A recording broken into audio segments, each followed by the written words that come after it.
Hey guys, thought I'd just let you know that finally Japanese carrier NTT DoCoMo have released their Galaxy S2 LTE version of, as I said there, the Galaxy S2 in Japan. And if you live in the States, you may say, what the F? I also want the Galaxy S2 LTE, but hey, you guys already have one, and it is being called the Samsung Galaxy S2 Skyrocket, and I suppose that it's on Verizon because they have a 4G network. But that one looks a little more like the T-Mobile version. It's a little more rounded off. I don't like this kind of design over the original kind of design that we have both in Europe and in Japan.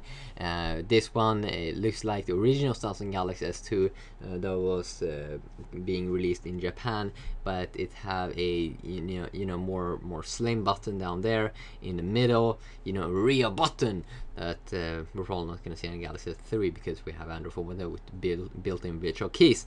But I still think this one looks kind of kick-ass and badass, and it's fun that all of these LTE devices is coming out. And I also saw that in my country, Sweden, we are going to get some of the first 4G stuff, 4G tablets. In Europe, it's going to be like the Galaxy Tab, and that's kind of nice because I live in Sweden, but I don't think I'm going to pick up the Galaxy Tab when there's cool quad-core tabs out there. It would be really fun to try out the quad-core tablet actually, but yeah, we'll see about that.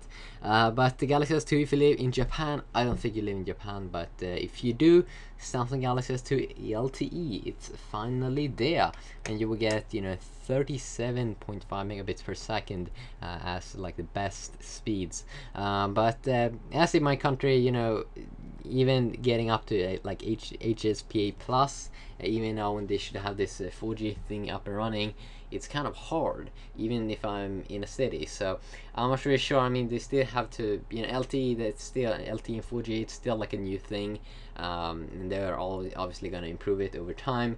But I mean, just look at 3G. That technology has been around for like 10 years or something like that right now. So I mean, it's probably going to take, like maybe at least like 5 years, or maybe if we aren't that lucky, up to 10 years before we get really good like 4G all over the place, or the most places. But that's kind of sweet. So yeah, see.